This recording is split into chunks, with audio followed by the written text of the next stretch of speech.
legends. I hope you are all fantastic and that you've had a great week. It is time for another installment of Friday Q&A. To everybody who submitted a question for this week's Q&A, thank you very much. I'm going to do my best to get to as many questions as I can. I actually missed a few questions last week, so I will get to those as well. If you have questions you would like me to answer on next week's Q&A video, simply put them in the comments section below. Of course, if you check the video description, you can follow a couple of affiliate links. You can sign up to my Patreon, you can buy some of my music, or you can do none of those things and grab some free cab IRs. All of that is linked there in the description. Let's go with some questions. First question for this week, this is one that I missed on last week's video. Do I think that the luxuriant long hair of the 70s and 80s will ever come back into mainstream fashion? I don't think the mullet ever left in Australia. You know, you still see people of all ages now sporting the mullet, and you got bands like The Chats in Australia who are super popular, and they're rocking mullets. Everyone's rocking mullets. It never left in Australia.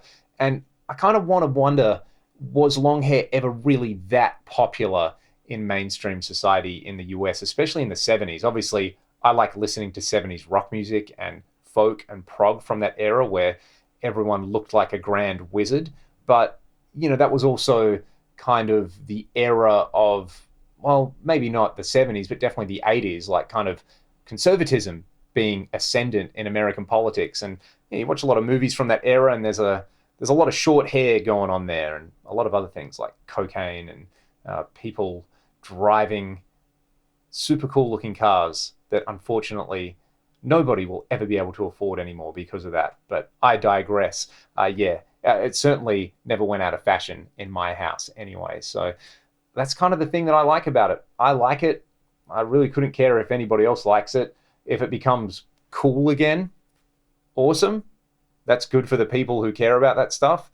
If it doesn't, awesome. That's also good for the people who care about that stuff. Another question that I missed on last week's video, Neuromancer by William Gibson. Yes, that is one of my favorite novels of all time. I love it. I actually just listened to the full audiobook. If you haven't, check it out on YouTube. Somebody has uploaded William Gibson actually reading the entire audiobook, and a lot of people seem to not like Gibbo's voice, but I think it is the perfect voice to read through that particular novel. Listen to the audiobook over the course of a week or two, and doing it in the gym at night was pretty awesome as well. So that's one of my favorite novels of all time. And one of those things is that like art imitating life or life imitating art. The other one that was posed is the Hyperion series of novels, sci-fi stuff. Heard so much about them, and I was actually reading about the author recently. So it's interesting that this question came up. I haven't checked them out, but from what I've read about the description, they seem like they would be pretty awesome. The mid to late 80s definitely spewed up some amazing sci-fi, what else would you call it, cyberpunk style stuff, very sort of like countercultural readings of the imminent future that I guess we're all living in at the moment. And last one from last week's Q&A, how did I learn to solo over backing tracks and changes? Lots and lots and lots of brute force, basically. It's something that I've spent a lot of time doing. One thing that definitely helped was transcribing some of my favorite players' kind of jams. So, if you go on YouTube and you watch your favorite guitar player just noodling over a backing track, it's nice with YouTube now because you can easily slow it down to 75 and 50%.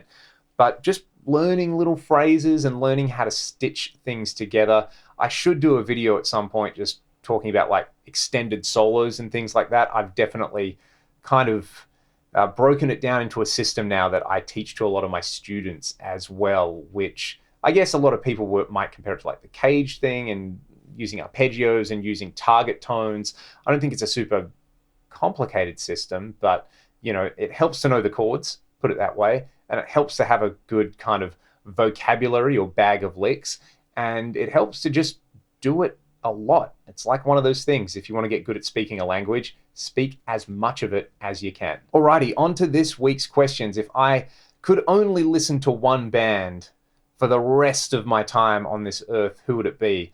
I imagine that would be a pretty infuriating experience, but I would probably have to go with a band that has a pretty big back catalogue. Two that come to mind immediately. Well, the first one that came to mind, funnily enough, was Pink Floyd, because I'm always in the mood to listen to Pink Floyd. And Pink Floyd is good chill out music, it's good introspection music, and it's also good get hyped up to actually want to play some music. So maybe some Floyd, maybe some Rush. They got a lot of albums out there. Anybody with a lot of variety in their back catalogue and a big evolution. So it's probably between those two bands. Speaking of bands, my thoughts on the band Riot. I originally downloaded one of their songs a million years ago when I had like LimeWire or Kazaa, and I was trying to find stuff from the 80s that sounded like the music that I thought that I liked. This is the same way that I stumbled across bands like Rat and Dokken and all my other favorites that I still love to listen to. To me, they're like an American Judas Priest. And if you go and listen to, is it Swords and Tequila or something like that, that earlier stuff, it's just stuff that makes you want to play guitar. And then some of their later 80s output, they're starting to sound more power metal, kind of akin to what I imagined Man-O-War sounded like before I listened to Man-O-War. So yeah, pretty interesting band. I don't know too much about them. I'm going to have to do some more listening, I think. My thoughts on John 5 joining Motley Crue and replacing Mick Mars. I've answered my thoughts on Mick Mars retiring a few Q&As ago. I think John 5 kind of seems like the perfect person to fill that particular gig, both from a chops background. John is obviously an incredible player, but there's somebody who knows how to play for the song. The very first year I went to the States and we did Rocklahoma, John was playing with Rob Zombie, killed it on stage, and I actually met them backstage, which was pretty cool. And they were really, really nice. I always remember going over and seeing John 5 talking to two girls in bikinis and thinking, I'll just leave them alone. And I went over and said, John, I think you're awesome. And they must have just known that I was a guitar player, and they kind of just turned around and they were like, do you play guitar? That's pretty cool. Here, have one of my picks.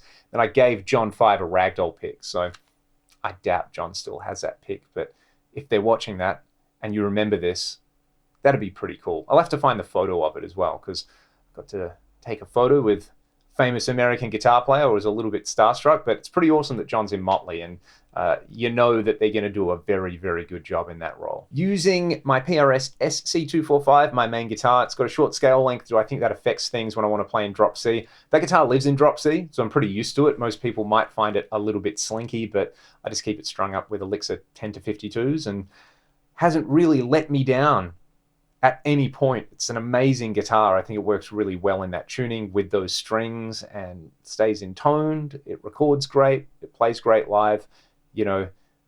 I don't know how much of a difference there really is. If it was like a 22-inch scale or something like that, you might be getting a little bit slinky on there. But a lot of the time, this is one of those things where, you've probably heard this from a friend or read it on a forum that no, you need a longer scale. You got to have at least 26-inch, or you got to have 12 to 60s on there for it to actually work. I've been playing that guitar pretty much every day in that tuning for 7 or 8 years now, and it's pretty awesome. I like it. In this age of accurate digital modeling, why should anyone bother building guitar amplifiers? And I would immediately say because they're amplifiers and they're loud, and digital modelers are great at replicating all the nuances of tube amps. I should qualify that and say some digital modelers are very good at doing that. Some of them kind of give you a caricature, but something like the Axe-Fx, lets you get in there and change the power tubes and, mod the input capacitors and all sorts of crazy stuff in there. It's incredible. I believe Alan Phillips from Carolan Amps back in the day actually collaborated with Fractal on the design of one of the Carolan amps, and they kind of modeled it in the Axe-Fx first to try some stuff, and then it ended up being hardware. So that's a pretty cool approach in my opinion. But something like an Axe-Fx doesn't have speakers in it. And if you want to run something through a guitar cabinet, which a lot of people do because guitar cabinets still sound great and loud amplifiers still sound great, there's going to be a demand for it. We live in this kind of niche of the music industry which hasn't really changed that much. If you went back in time to, I don't know, the late to mid 60s, the gear that was available then, you could probably make a pretty good sounding modern record with these days. You might need like 7 or 8 tape machines chained together, but you could do it. The amplifiers, the guitars, they haven't changed that much. And it's just a case of incremental gains, you know?